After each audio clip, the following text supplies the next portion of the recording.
napapansin sa iyong mga kapaligiran.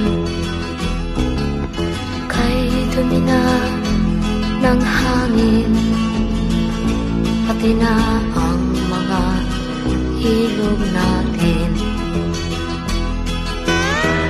Hindi na masama ang pag-unlad, at malayo-layo na rin ang ating narating. Ngunit masdan mo ang tubig sa dagat dahil